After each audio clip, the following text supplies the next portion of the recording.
Peter was just asking me if he got my name right. He did. I've gotten harassed before. I've gotten hard ass before. But anyway, in August 2012, I transferred to the University of Illinois from Drexel University after my freshman year. Someone go to Drexel? Nice. Illinois' computer science program was rated 5th in the country, and I was incredibly excited to be there. And as I sat outside my computer science counselor's office, two other students came and sat next to me. Their names were Max Liu and Spencer Leolios. They were transfer students as well. Max had actually transferred from Georgia Tech, which was already a fantastic computer science program. I, fun fact, had been rejected by Georgia Tech.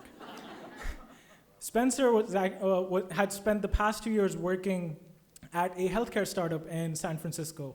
So after we'd introduced ourselves, Max asked Spencer, what startup do you work at? And Spencer says, oh, it was XYZ startup. And Max said, oh, you know what, I've heard of it. Isn't it backed by YC? And he said, oh yeah, and you know, they raised their Series A recently. You know, my brother actually had his startup get funded by YC too in the summer batch.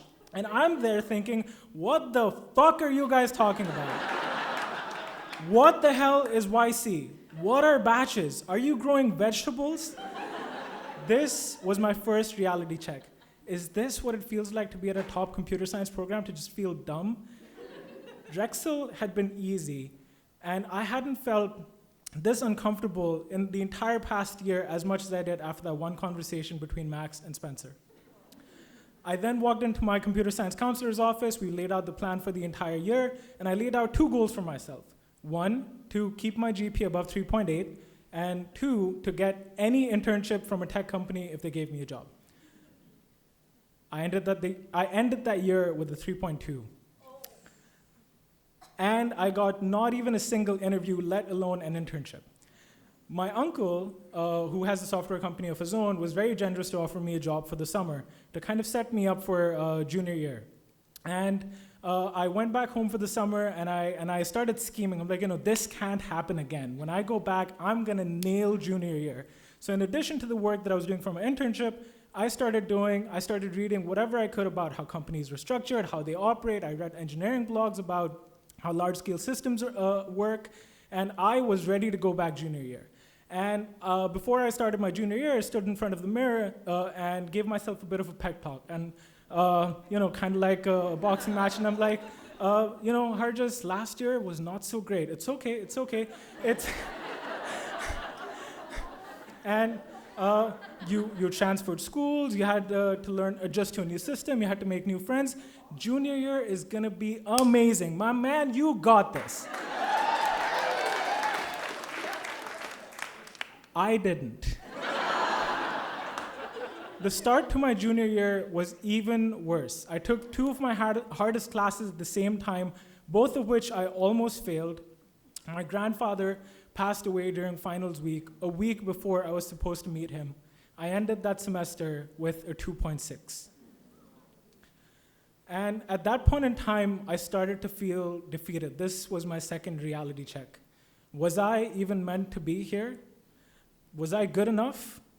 What if I don't get a job and I have to go back to my parents in India who invested their entire savings in sending me to America to get a good education? But fortunately, the only person who doubted myself was me. My parents, my friends, everyone else was incredibly supportive, and they told me, Harjas, you can do it as long as you keep at it. And I thought, you know what? There's only upside in trying. And at that point in time, if this was Rocky, right now is when Eye of the Tiger would start playing. This is the training montage. So I went back to my I started my second semester junior year. I said, fuck it to my GPA. My primary goal is to get a job. And I redid my resume. I started going to every single career fair. I would be the first person to get there, the last person to leave.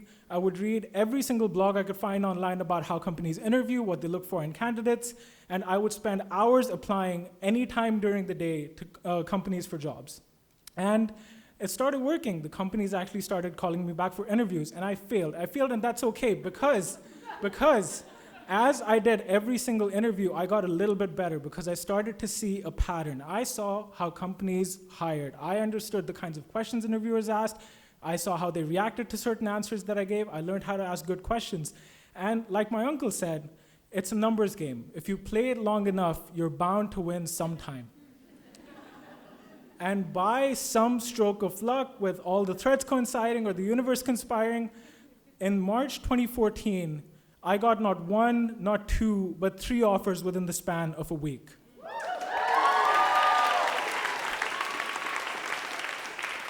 I accepted one with Expedia and moved to Seattle for the summer, and then I went back full time and stayed there until 2018.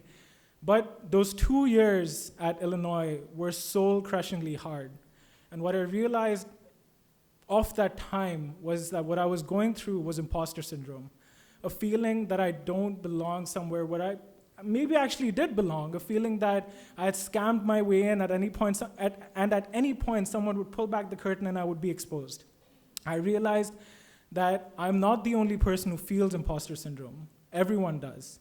And it's okay, because you know you can get by with a little help from your friends.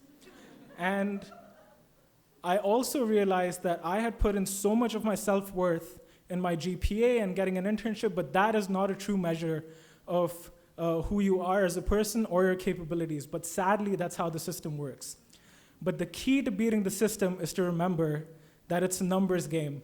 If you play it long enough, you're bound to win sometime.